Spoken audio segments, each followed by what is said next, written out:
Kifuatacho kimegharamiwa na marafiki na wabia wa Joyce Meyer Ministries. Kujitolea kwa dhati kwa Mungu kunamaanisha unapatia neno lake nafasi ya kwanza maishani mwako. Na unachambua neno si tu wakati una muda wa kufanya hivyo katika ratiba yako, bali unalipatia neno kipaumbele na unampa Mungu nafasi ya kwanza maishani mwako. Na daima una muda kwa Mungu kwa sababu umepata hekima ya kutosha kujua kwamba ikiwa huna muda kwa Mungu, hakuna kitu kingine chochote ambacho kitafaulu maishani mwako. Wacha nikupe mpango mpya. Usijaribu kumtafutia Mungu nafasi katika ratiba yako. Ratiba yako ni sharti iwe na nafasi kwa Mungu. Bali utafuteni kwanza ufalme wake na haki yake, na hayo yote mtazidishiwa.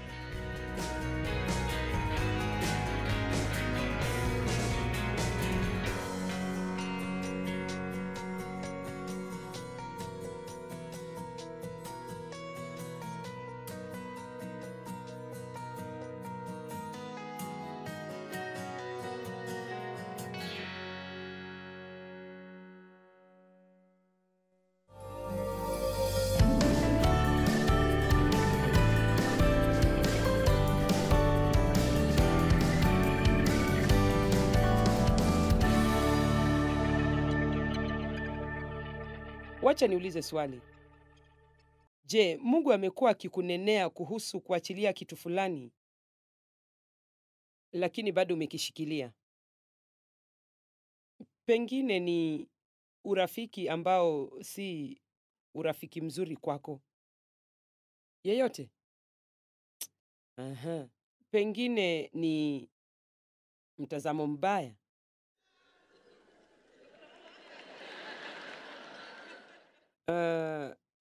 Pengine ni mtu tu ambaye unampenda na umekuwa ukijaribu kumbadilisha au kumshawishi atende kile kilicho sahihi, na Mungu amekuwa akikwambia uachilie na umkabidhi hadi hiyo.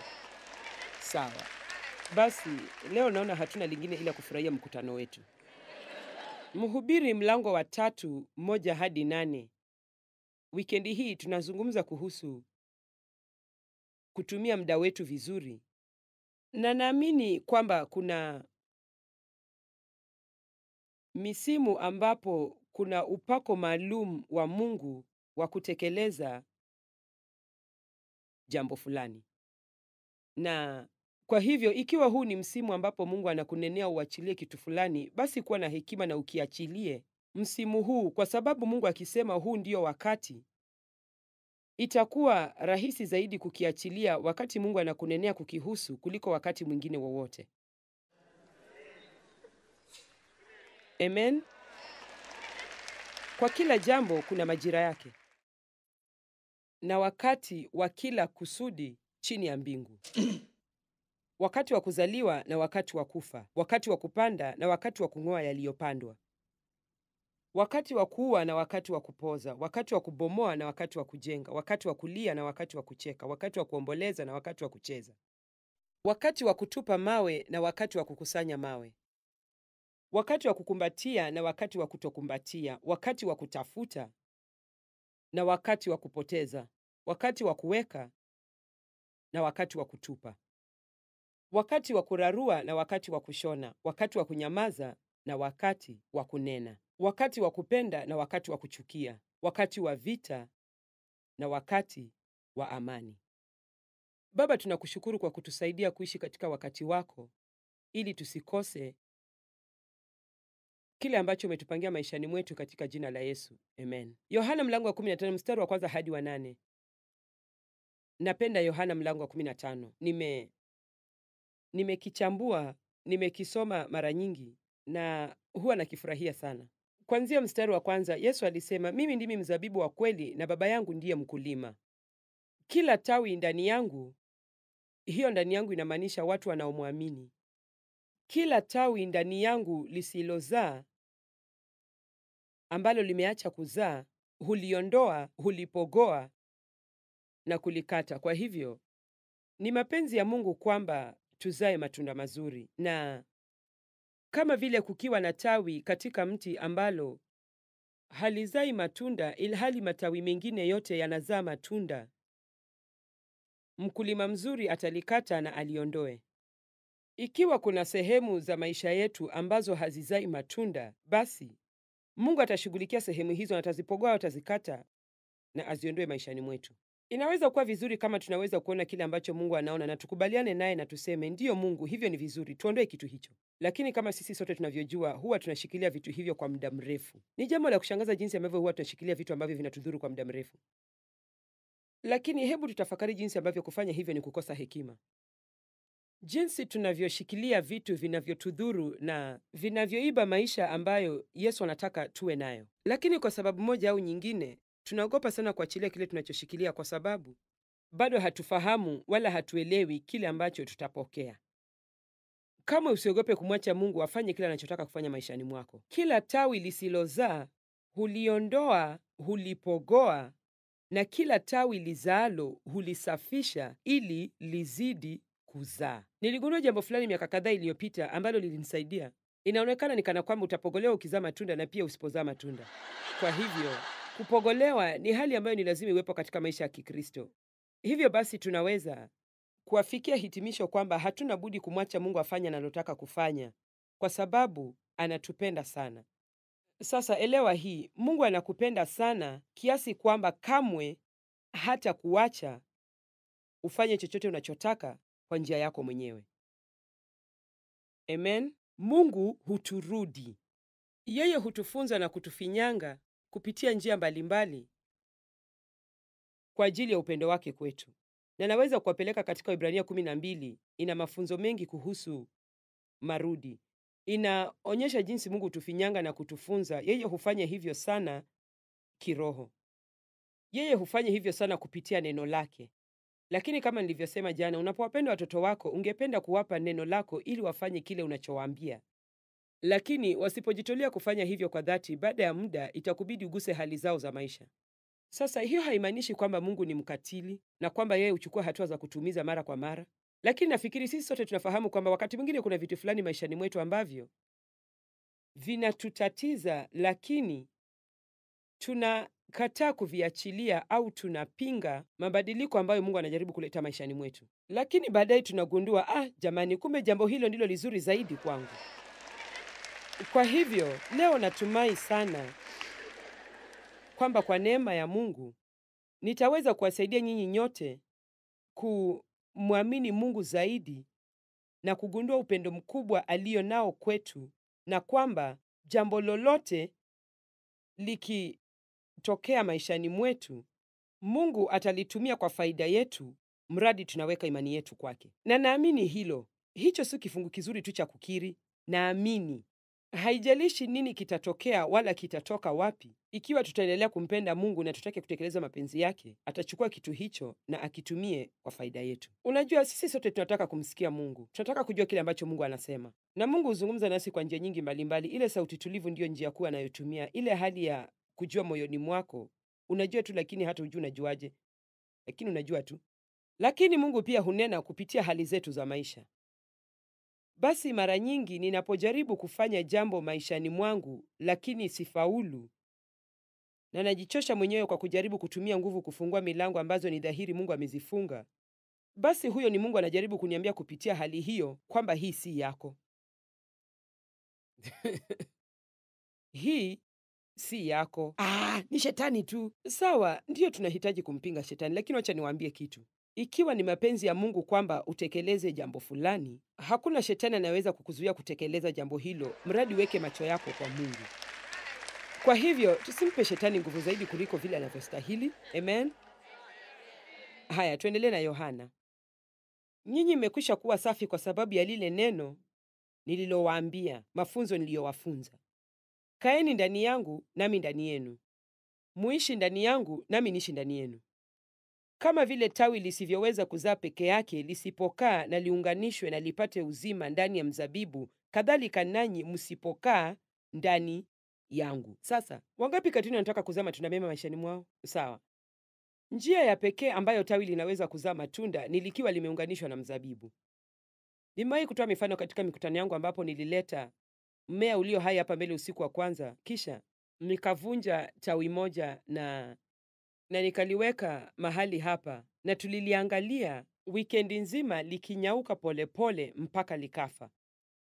Njia ya pekee ambayo tunaweza kuwa na uzima ndani yetu ili tuzae matunda, haijalishi kama ni matunda ya kiroho, katika mambo madogo madogo kama kuelewana na familia yako, kuelewana na wafanyakazi wenzako, kuenda duniani na kuwa shahidi mzuri, au kama ni katika mambo mengine kama vile nguvu tunayohitaji kustahimili hali ngumu za kimaisha, nguvu tunayohitaji kutekeleza mapenzi ya Mungu, njia ya kipekee ambayo tawi lolote, kila mtu aseme mimi ni tawi. Njia ya pekee ambayo tawi lolote linaweza kuzaa matunda mema ni likiwa limeunganishwa na mzabibu. Ndiyo maana daima mimi husisitiza swala hili la kuwa na muda na Mungu, kuwa na muda na Mungu, kuwa na muda na Mungu, na kufahamu kwamba kutembea kwetu na Mungu si jambo la Jumapili asubuhi peke yake. Sasa, unajua wengi wenu mmetumia wikendi yenu kuja kwa kongamano hili, kwa hivyo yamkini tayari mnajua hilo.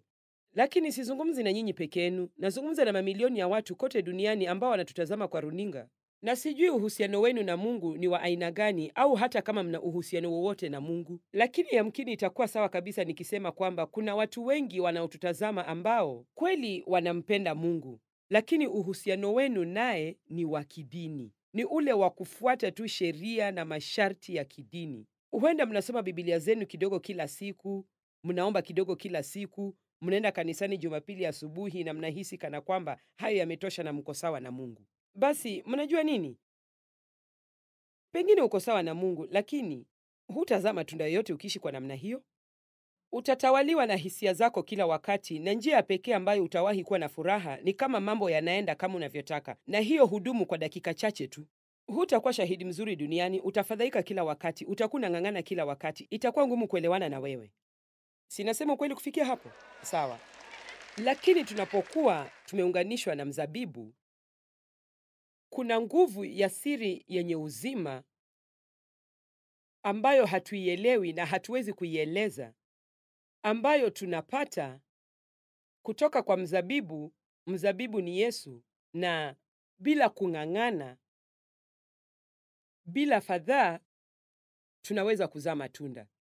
Unaona, Wakristo wengi sana, na mimi nilikuwa mmoja wao hapo zamani, husema najaribu kuwa na subira,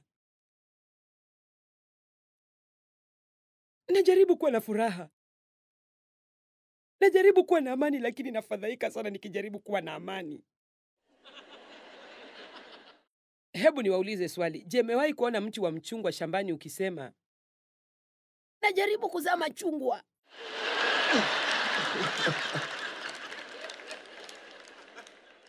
Ni msimu wa machungwa jamani, najaribu kuzaa machungwa. Basi hatutazaa matunda kwa kujaribu na kung'ang'ana. Naamini kwamba huwa tunatia juhudi, lakini ni juhudi katika Roho Mtakatifu, na kwa hivyo ni juhudi tofauti kabisa na juhudi ya kimwili. Ni kwamba juhudi yangu kuu ni kuhakikisha nimeungana na Yesu.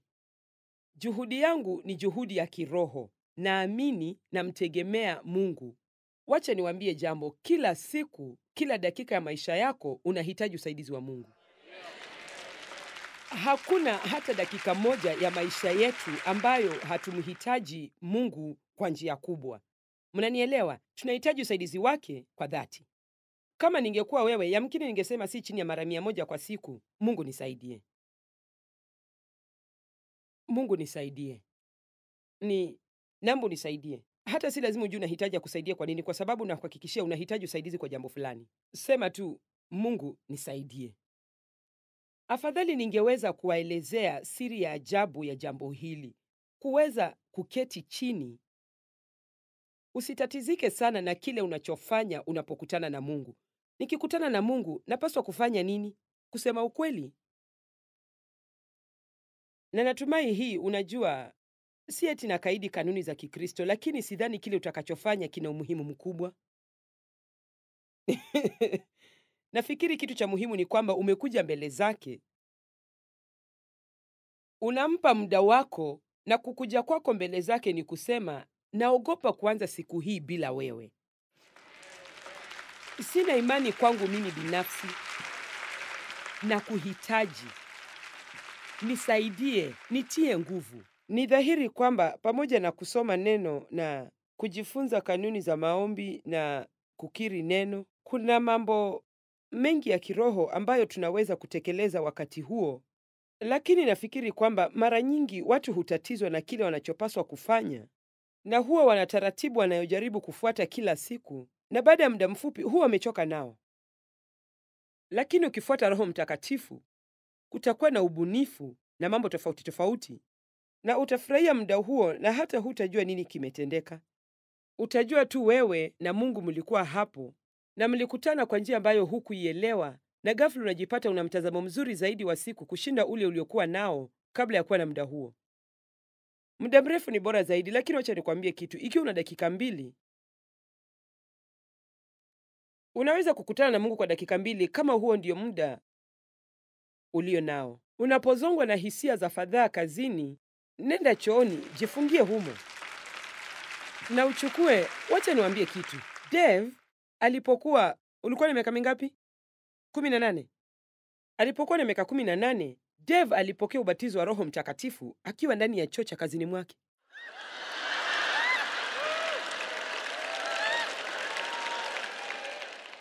Jamani, hilo ni jambo la aina gani la kuambia watu?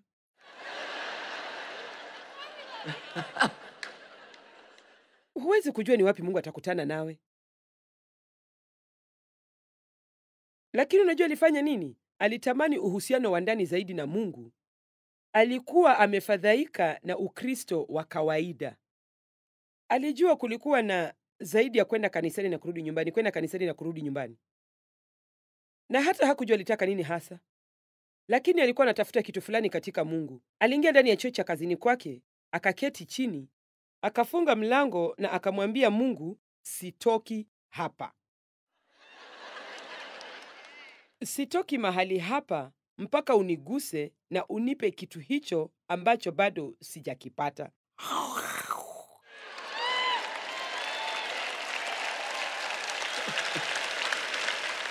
Sasa najua baadhi yenu mnafikiria, huyu anasema nini?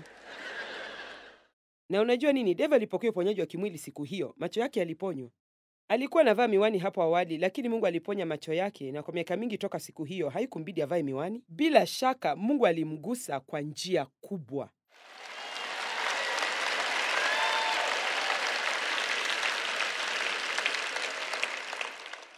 Ukikaa ndani yangu, si tu kwenda kanisani Jumapili asubuhi, si tu kumtazama mhubiri unayempenda zaidi akihubiri kwenye runinga kila asubuhi. Sijui wako ni yupi. Lakini ukikaa ndani yangu na neno langu likae ndani yako, ukiishi ndani yangu, ikiwa kuna uhusiano, utazaa matunda mengi. Amen. Na naweza kusema kwamba ukikaa ndani yake, hata akipogoa mambo ambayo amekuwa akituzungumzia, mambo ambayo anataka tuyaachilie, hatutaona vibaya tutakapokuwa tutapogolewa, kwa sababu tutakuwa na nguvu kutoka kwa Mungu ambayo inatuwezesha kufanya mambo kulingana na njia ya Mungu. Amen. Haya, sawa.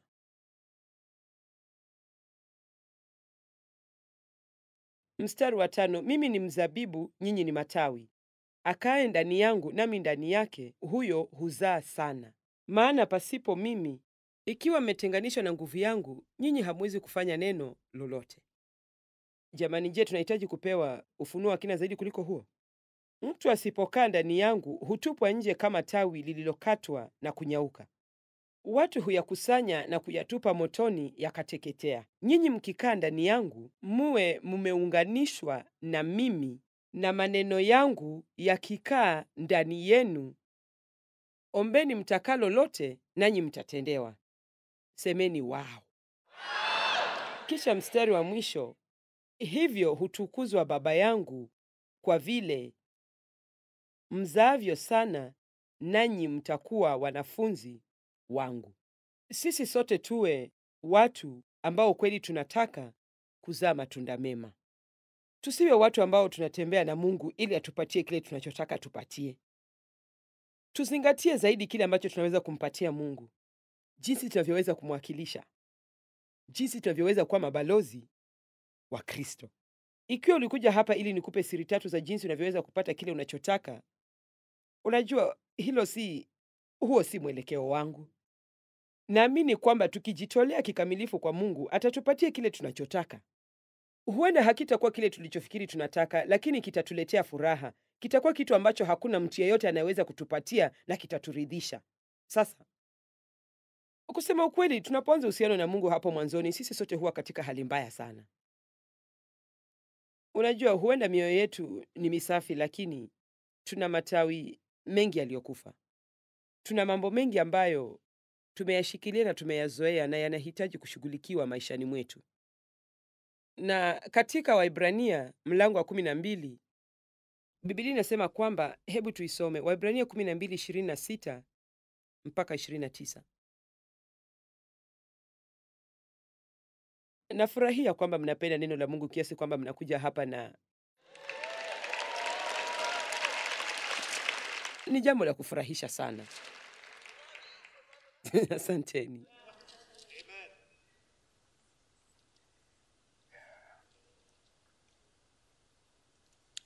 Mstari wa 26, ambaye sauti yake ilitetemesha nchi wakati ule, lakini sasa ameahidi akisema, mara moja tena nitatetemesha si nchi tu bali na mbingu pia. Lakini neno lile mara moja tena ladhihirisha kuhamishwa vile viwezavyo kutetemeshwa kama vitu vilivyoumbwa, vitu visivyoweza kutetemeshwa vikae. Kwa hivyo naamini Mungu atatetemesha kila kitu maishani mwetu ambacho kimelegea. Jamani, kila kitu maishani mwetu ambacho kimelegea, mpaka kile kitakachobakia ni mti wa uadilifu, mti uliopandwa na Bwana, unaozaa matunda mema katika kila msimu kwa utukufu wa Mungu. Amen. Na sijui wewe, lakini ningefurahi kusema kwamba unaweza kuwa hivyo kwa maombi tu. Unaweza kuwa hivyo kwa kusema tu Biblia yako, lakini kusema ukweli nafikiri hiyo haitoshi, kwani sisi ni watu wenye shingo ngumu. Nafikiri kwamba inambidi Mungu ashughulikie vitu fulani vilivyo katika maisha yetu. Na kama tujuavyo sisi sote, hatua hiyo huenda haitakuwa ya kufurahisha, lakini mwishowe matokeo yake ni mazuri sana. Kwa hivyo siogope Mungu anapoanza kukushughulikia maishani mwako. Ukiona mambo yanachukua mwelekeo tofauti na ule unaotaka uyachukue, sema tu, Mungu na kuamini, si mapenzi yangu bali yako yatendeke. Hebu tuangazie haraka Mithali 3:13.